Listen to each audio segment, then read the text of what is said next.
Salam cinta dan damai Tuhan kita Yesus Kristus selalu beserta kita. Semoga hari ini kita semua dalam keadaan sehat. Saudara-saudari, kita berada di hari biasa, pekan pertama dalam masa Advent. Dan hari ini kita semua kembali diundang untuk mendengarkan firman Tuhan. Dan semoga firman Tuhan hari ini memberikan kita makna dari kehidupan kita sebagai orang-orang beriman. Dan hari ini gereja mengundang kita untuk merenungkan firman Tuhan dari Injil Matius bab 7 ayat 21, lanjutkan ayat 24 sampai 27. Mari kita mendengarkan firman Tuhan. Inilah Injil suci menurut Matius. Yesus berkata, "Bukan setiap orang yang berseru kepadaku, Tuhan, Tuhan, akan masuk ke dalam kerajaan surga, melainkan dia yang melakukan kehendak Bapa-Ku yang di surga. Setiap orang yang mendengar perkataanku ini dan melakukannya, ia sama dengan orang yang bijaksana yang mendirikan rumahnya di atas batu. Kemudian turunlah hujan dan datanglah banjir. Lalu angin melanda rumah itu, tetapi rumah itu tidak rubuh, sebab didirikan di atas batu. Tetapi setiap orang yang mendengar perkataanku ini dan tidak melakukannya, ia sama dengan orang bodoh yang mendirikan rumahnya di atas pasir. Kemudian turunlah hujan dan datanglah banjir. Lalu angin melanda rumah itu sehingga rubuhlah rumah itu dan hebatlah kerusakannya." Demikianlah sabda Tuhan. Terpujilah Kristus. Saudara-saudari yang dikasihi Tuhan, masih di dalam masa Advent. Kita mendengar hari ini Yesus mau menyampaikan kepada kita bagaimana ciri orang beriman. Dan ada dua ciri orang beriman yang bisa kita temukan di dalam hidup kita. Ciri pertama adalah orang yang hidup benar-benar didasarkan pada iman yang kokoh. Siapakah mereka ini?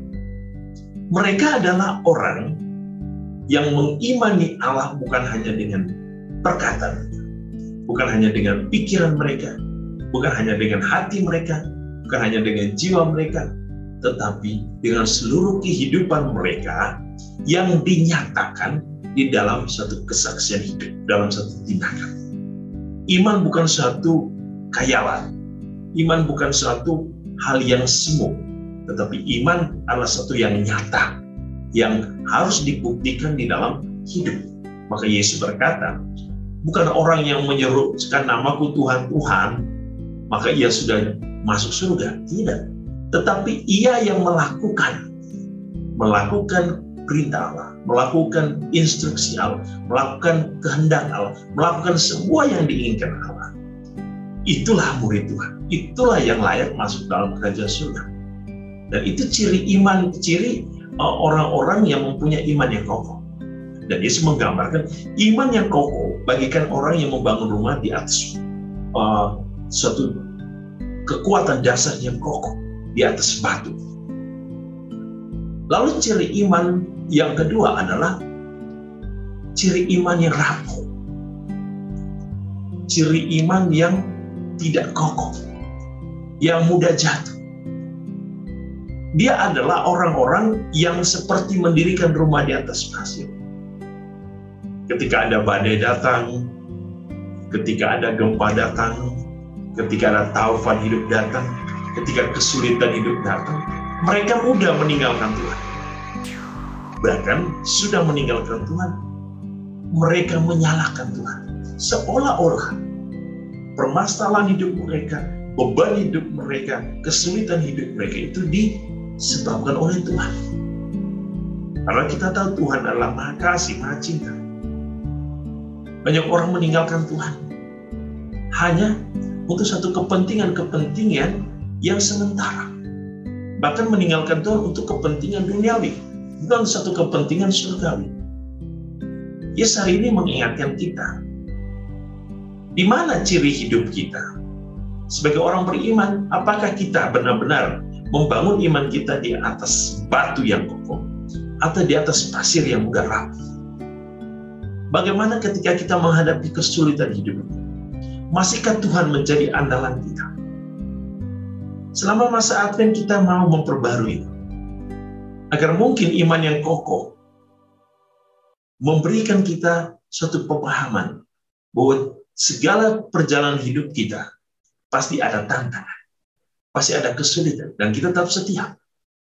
Tetapi kalau kita merasakan bahwa ternyata iman kita rapuh, masa Advent adalah masa pembaharuan diri, untuk kembali pergi mencari Allah dan membiarkan Allah hidup di dalam diri kita. Membiarkan seluruh pikiran hati kita pada Allah, menyerahkan seluruh kepada Allah. Dan kita harus yakin bahwa di dalam kasih Allah tidak ada sesuatu yang sulit bagi Allah. Allah mampu merubah hidup kita dari kekelaman menjadi suatu kebahagiaan. Dan kesulitan kita pun menjadi mudah kalau kita benar-benar yakin bahwa Allah mempunyai kekuatan ilahi yang membebaskan manusia dari kesulitan hidup, dari istimewa, dari penderitaan, dari kekuatan jahat, dari kekuatan dunia, dari kegelapan dunia. Dialah Allah yang datang menyelamatkan kita, maka kuduskanlah namanya dan angkatlah pujian baginya. Semoga Tuhan yang Maha Kasih menjaga dan melindungi kita dari segala mara bahaya. Dengan berkat yang berlimpah, kita semua menerima kuasa daripadanya. Dalam nama Bapa dan Putra dan Roh Kudus. Amin.